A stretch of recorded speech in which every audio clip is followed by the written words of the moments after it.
आप देख रहे हैं समाचार एजेंसी ऑफ इंडिया में साइन न्यूज। जिस दिन भगवान श्री कृष्ण ने गीता का उपदेश दिया था उस दिन मनाई जाती है गीता जयंती।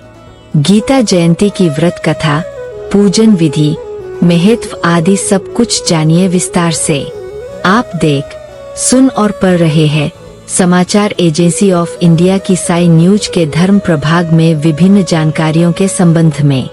वैसे तो एकादशी का त्योहार साल में अनेकों बार मनाया जाता है, किंतु मान्यताओं के अनुसार मार्गशीर्ष माह में शुक्ल पक्ष की एकादशी के दिन कुरुक्षेत्र में अर्जुन को भगवान कृष्ण ने गीता का उपदेश दिया।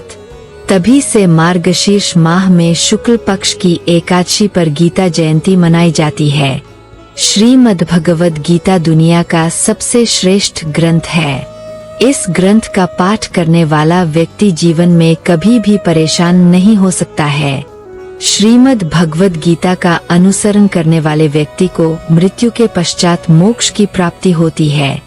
इस दिन भगवान श्री कृष्ण ने अर्जुन को धर्म और कर्म को समझाते हुए उपदेश दिया था। महाभारत के युद्ध में श्री कृष्ण के द्वारा जो उपदेश दिए गए उसे गीता कहा जाता है। गीता के उपदेश में जीवन जीने, धर्म का अनुसरण करने और कर्म के महत्व को समझाया गया है। अगर आप भगवान विष्णु जी एवं भगवान श्री कृष्ण जी की आराधना करते हैं और अगर आप विष्णु जी एवं भगवान कृष्ण जी के भक्त हैं, तो कमेंट बॉक्स में जय विष्णु देवा, जय श्री कृष्ण, हरिओम तत्सत, ओम नमो भगवते वासुदेवाय नमः लिखना न भूली। वैसे मार्गशीर्ष माह में शुक्ल पक्ष की एकादशी को मोक्षदा एकादशी के नाम से जाना जाता है। माना जाता है कि मोक्षदा एकादशी पर भगवान श्री कृष्ण की पूजा करने से और व्रत रखने से भक्तों को मोक्ष की प्राप्ति होती है। इस दिन उपवास करने की मान्यता है। गीता जयंती के दिन उपवास करने से मन पवित्र होता है और शरीर स्वस्थ रहता है। साथ ही समस्त पापों से भी छुटकारा मिलता है। इस साल 2024 को गीता जयंती की 5162वीं वर्षगांठ मनाई जाएगी। इस बार यह गीता जयंती बुधवार 11 दिसंबर को है। मान्यता के अनुसार इस दिन उपवास करने से मन पवित्र तथा शरीर स्वस्थ होता है, पापों से छुटकारा मिलता है तथा जीवन में सुख शांति आती है। जानिए इस दिन के बारे में। एकादशी तिथि प्रारंभ होगी 11 दिसंबर 2024 को तड़के 3:42 पर एवं एकादशी तिथि समाप्त होगी 12 दिसंबर 2024 को मध्य रात्रि 1:09 पर। पारण व्रत तोड़ने का समय 12 दिसंबर को सुबह 7:05 से 9:09 के बीच रहेगा एवं पारण तिथि के दिन द्वादशी समाप्त होने का समय रात्रि 10:26 तक है। गीता जयंती पर श्री कृष्ण पूजा का शुभ मुहूर्त जानिए। अमृत काल सुबह 9:34 से 11:03 के बीच एवं गोधूली मुहूर्त शाम को 5:22 से 5:50 के बीच। इसके बाद 6:47 तक पूजा कर सकते हैं। अब गीता के कुछ चुनिंदा श्लोक जानिए। नैन छिन्दन्ति शस्त्राणि नैन दहति पावकः, न चैन क्लेद्यन्त्यापो न शोष्यति मारुतः। इसका भावार्थ है, आत्मा को न शस्त्र काट सकते हैं, न आग उसे जला सकती है, न पानी उसे भिगो सकता है, न हवा उसे सुखा सकती है। अर्थात भगवान कृष्ण इस श्लोक में आत्मा को अजर अमर और शाश्वत कह रहे हैं। एक अन्य श्लोक इस प्रकार है, यदा यदा ही धर्मस्य ग्लानिर्भवति भारत, अभ्युत्थानमधर्मस्य तदात्मानं सृजाम्यहम्। इसका भावार्थ है कि हे भारत अर्थात अर्जुन, जब जब अधर्म में वृद्धि होती है तब तब मैं अर्थात भगवान श्री कृष्ण स्वयं धर्म के अभ्युत्थान के लिए अवतार लेता हूँ। परित्राणाय साधूना विनाशाय च दुष्कृताम, धर्म संस्थापनार्थाय संभवामि युगे युग। भावार्थ कुछ इस प्रकार है कि सज्जन पुरुषों के कल्याण के लिए और दुष्कर्मियों के विनाश के लिए और धर्म की स्थापना के लिए अर्थात भगवान श्री कृष्ण युगों युगों से प्रत्येक युग में जन्म लेता आया हूँ। जानिए क्यों मनाई जाती है गीता जयंती। जिस दिन श्री कृष्ण ने अर्जुन को गीता का ज्ञान दिया था उस दिन मार्गशीर्ष शुक्ल पक्ष की एकादशी, इसीलिए इस दिन को गीता जयंती के रूप में मनाया जाने ला। इस दिन कुरुक्षेत्र में महाभारत का युद्ध लड़ा गया था और तब लाखों लोग वीरगति को प्राप्त हो गए। आर्यभट्ट के अनुसार महाभारत युद्ध 3137 वर्ष ईसा पूर्व में हुआ। इसीलिए इस दिन उपवास करने से मन पवित्र तथा शरीर स्वस्थ होता है, पापों से छुटकारा मिलता है तथा जीवन में सुख शांति आती है एवं मोक्ष मिलता है। मोक्षदा एकादशी का महत्व क्या है, यह जानिए। मार्गशीर्ष के शुक्ल पक्ष की एकादशी को मोक्षदा एकादशी कहते हैं। इस दिन श्री कृष्ण ने अर्जुन को गीता का ज्ञान दिया था, इसलिए इस दिन गीता जयंती भी रहती है। इस दिन गीता पाठ करने से या गीता के उपदेश सुनने से मोक्ष की प्राप्ति होती है। मोक्षदा एकादशी व्रत के प्रभाव से भगवान श्री हरि विष्णु मोक्ष देते हैं। व्रत रखने के साथ ही श्री हरि की पूजा करें और पूजा में धूप, दीप एवं नाना प्रकार की सामग्रियों से विष्णु को प्रसन्न करना चाहिए। इतना ही नहीं, इस दिन पितरों के निमित्त तर्पण करने से उन्हें भी परम धाम का वास प्राप्त होता है। जानकार विद्वान बताते हैं कि गीता में श्री कृष्ण ने 574, अर्जुन ने 85, संजय ने 40 और धृतराष्ट्र ने 1 श्लोक कहा है। गीता के कुल 700 श्लोक 18 अध्याय में विभक्त है।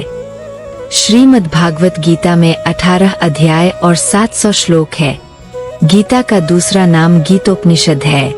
8 अध्याय में अध्याय विषाद योग में 46, सांख्य योग में 72, कर्म योग में 43, ज्ञान कर्म संन्यास योग में 42, कर्म संन्यास योग में 29, ध्यान योग अथवा आत्मसंयम योग में 47, ज्ञान विज्ञान योग में 30, अक्षर ब्रह्म योग में 28, राजविद्या राजगुह्य योग में 34, विभूति विस्तार योग में 42, विश्वरूप दर्शन योग में 55, भक्ति योग में 20, क्षेत्र क्षेत्रजन विभाग योग में 35, गुणत्रय विभाग योग में 27, पुरुषोत्तम योग में 20, देवासुर संपद विभाग योग में 24, श्रद्धात्रय विभाग योग में 28, मोक्ष संन्यास योग में 78 श्लोक है।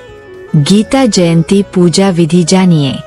गीता जयंती के दिन ब्रह्म मुहूर्त में उठे। इस समय सबसे पहले भगवान कृष्ण को प्रणाम करें। इसके बाद दिन की शुरुआत करें। अब दैनिक कार्यों से निवृत्त होने के बाद गंगाजल युक्त पानी से स्नान करें। इस समय आचमन कर स्वयं को शुद्ध कर पीले रंग का वस्त्र धारण करें। इसके बाद सूर्य देव को जल का अर्घ्य दे।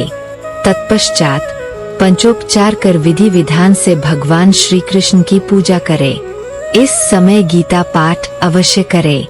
अंत में आरती कर सुख, समृद्धि और शांति की कामना भगवान विष्णु से करे। गीता का महत्व जानिए।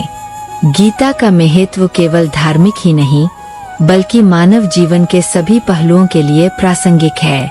इसमें जीवन के कठिन क्षणों में कैसे संतुलन बनाए रखें, कर्म योग का महत्व क्या है, मोक्ष प्राप्ति का मार्ग क्या है, आदि जैसे सवालों के जवाब दिए गए हैं। गीता के उपदेशों ने दुनिया भर के लोगों को प्रेरित किया है और उन्हें जीवन के सही मार्ग पर चलने में मदद की है। गीता जयंती का महत्व जानिए। गीता जयंती पर लोग गीता का पाठ करते हैं, भगवान कृष्ण की पूजा करते हैं और गीता के उपदेशों को समझने और लागू करने का संकल्प लेते हैं। इस दिन कई मंदिरों और आश्रमों में विशेष पूजा और प्रवचन आयोजित किए जाते हैं। गीता के मुख्य उपदेश क्या है, यह जानिए। पहला है कर्म योग। कर्म योग का अर्थ है बिना फल की इच्छा के कर्तव्य का पालन करना। गीता में कहा गया है कि व्यक्ति को अपने कर्म करने का अधिकार है लेकिन उसके फल पर नहीं। दूसरा है ज्ञान योग। ज्ञान योग का अर्थ है ब्रह्मा ज्ञान प्राप्त करना। गीता में कहा गया है कि ब्रह्मा ज्ञान प्राप्त करने से व्यक्ति मोक्ष प्राप्त कर सकता है। तीसरा है भक्ति योग। भक्ति योग का अर्थ है भगवान की भक्ति करना। गीता में कहा गया है कि भगवान की भक्ति करने से व्यक्ति को मोक्ष प्राप्त हो सकता है। गीता के प्रभाव क्या है, यह भी जानिए। गीता के उपदेशों ने दुनिया भर के लोगों को प्रभावित किया है। कई महान व्यक्तियों ने गीता से प्रेरणा ली है और अपने जीवन में सफलता प्राप्त की है। गीता के उपदेशों को लागू करके हम भी अपने जीवन को सुखमय और सार्थक बना सकते हैं। गीता जयंती पर क्या करें यह जानिए। गीता का पाठ करें, भगवान कृष्ण की पूजा करें, गीता के उपदेशों को समझने और लागू करने का संकल्प ले, किसी गीता प्रवचन में शामिल हो, गीता के उपदेशों को दूसरों के साथ साझा करें। गीता जयंती का अवसर है अपने जीवन को बदलने का। आइए इस पवित्र दिन का लाभ उठाएं और गीता के उपदेशों को अपने जीवन में लागू करें। हरि ओम। अगर आप भगवान विष्णु जी एवं भगवान श्री कृष्ण जी की आराधना करते हैं और अगर आप विष्णु जी एवं भगवान कृष्ण जी के भक्त हैं, तो कमेंट बॉक्स में जय विष्णु देवा, जय श्री कृष्ण, हरिओम तत्सत, ओम नमो भगवते वासुदेवाय नमः लिखना न भूली। यहाँ बताए गए उपाय, लाभ, सलाह और कथन आदि सिर्फ मान्यता और जानकारियों पर आधारित है। यहाँ यह बताना जरूरी है कि किसी भी मान्यता या जानकारी की समाचार एजेंसी ऑफ इंडिया के द्वारा पुष्टि नहीं की जाती है। यहाँ दी गई जानकारी में निहित जानकारी विभिन्न माध्यमों, ज्योतिषियों, पंचांग, प्रवचनों, मान्यताओं, धर्म ग्रंथों, दंत कथाओं, किंवदंतियों आदि से संग्रहित की गई है। आपसे अनुरोध है कि इस वीडियो या आलेख को अंतिम सत्य अथवा दावा न माने एवं अपने विवेक का उपयोग करें। समाचार एजेंसी ऑफ इंडिया पूरी तरह से अंधविश्वास के खिलाफ है। किसी भी जानकारी या मान्यता को अमल में लाने से पहले संबंधित विशेषज्ञ से सलाह लें। अगर आपको समाचार एजेंसी ऑफ इंडिया में खबरें आदि पसंद आ रही हो तो आप इसे लाइक, शेयर व सब्सक्राइब अवश्य करें। हम नई जानकारी लेकर फिर हाजिर होंगे, तब तक के लिए इजाजत दीजिए। जय हिंद।